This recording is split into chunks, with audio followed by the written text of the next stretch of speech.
بسم اللہ الرحمن الرحیم۔ سوشل میڈیا پر یہ سوالات اٹھاتے رہتے ہیں۔ مسلمان دنیا میں اس وقت بہت مظلوم ہے، قسم پرسی کی زندگی گزار رہے ہیں، بہت سخت وقت مسلمانوں پر آیا ہوا ہے۔ تو اس بارے میں میرا نقطہ نظر تھوڑا سا مختلف ہے۔ میں کہتا ہوں کہ مسلمان اس وقت دنیا کی دوسری بڑی طاقت ہے، معاشی طور پر بھی، سیاسی طور پر بھی اور عسکری طور پر بھی۔ اگر آپ ایک ایک ملک کے ساتھ موازنہ کریں تو برابر تو نہیں ہوتے، لیکن جو معیشت مسلمانوں کے ہاتھ میں ہے وہ دنیا کے کسی قوم کے ہاتھ میں نہیں ہے۔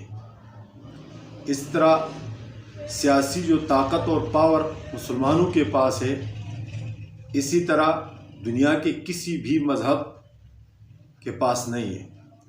جو شناخت مسلمانوں کے پاس ہے، اس طرح کی شناخت دنیا کے کسی بھی مذہب کے پاس نہیں ہے۔ عیسائیت سب سے بڑا مذہب ہے اور دوسرے نمبر پر مسلمان سب سے بڑا مذہب ہے۔ دنیا میں جنگیں ہوتی رہتی ہے، ہر کمزور جو علاقہ ہوتا ہے، ملک ہوتا ہے، اس کے ساتھ جو پڑوسی ہوتا ہے وہ یہی چاہتا ہے کہ میں اس کو دبوچ لوں، اس کو دباؤں۔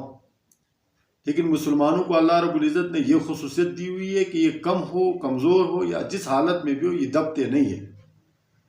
آج سے اگر ہم 70 75 سال 80 سال پیچھے مڑ کر دیکھتے ہیں تو دنیا میں خلافت عثمانیہ کے جو ممالک تھے، اس کے علاوہ دنیا میں کوئی بھی مسلمان ریاست مستقل وجود نہیں رکھتی تھی۔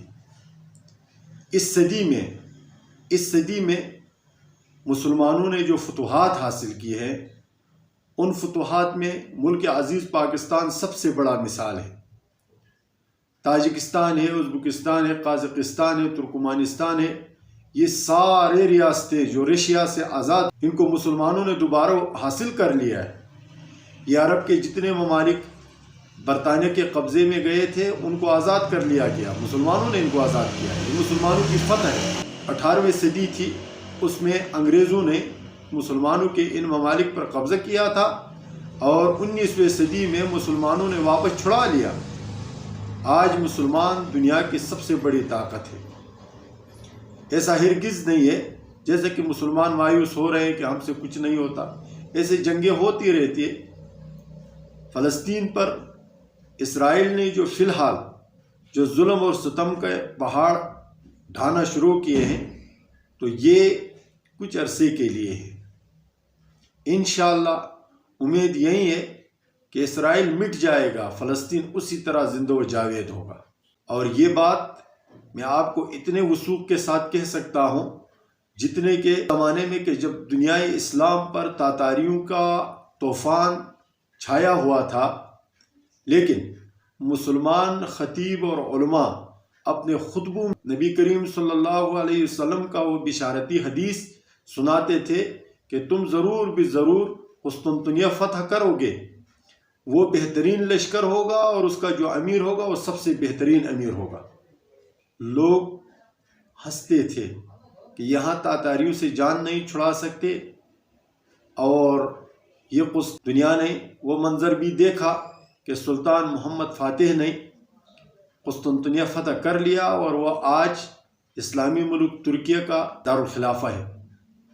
تو کہنے کا مطلب یہ ہے کہ ضرور بھی ضرور مسجد اقصی مسلمانوں کے زیر تصرف آئے گا اور یہ ایک آزاد ریاست ہوگی اور اس میں مسلمان آباد ہوں گے، اور اسرائیل مٹ جائے گا جس طرح کہ رشیا مٹا، جس طرح کے دوسرے جو کافر ممالک تھے ان کا نام و نشان دنیا سے مٹ گیا، اور مسلمانوں نے اس صدی میں جو فتوحات حاصل کی وہ تاریخ کہ اوراق میں بہت بڑی فتوحات ہے، اور مستقبل کا مورخ لکھے گا کہ مسلمانوں نے ایک صدی کے اندر کتنے ممالک کو کافروں کے چنگل سے چھڑایا۔ تو اللہ رب العزت نے جو مسلمانوں کو کہا تم غمگین نہ ہو، سستی نہ کرو، تم ہی سربلند ہو، تم ہی غالب ہو، لیکن شرط یہ ہے کہ تم کامل مومن بن جاؤ۔ تو تقوی و طہارت، پاک دامنی، صدق و صفا کا شعار اپنا لو، اور دعاؤں میں فلسطین اور دوسرے مسلمانوں کو یاد رکھو۔ انشاءاللہ فتح مسلمانوں کی ہوگی۔ اللہ تعالیٰ تمام مسلمانوں کا حامی و ناصر ہو۔ السلام علیکم ورحمۃ اللہ وبرکاتہ۔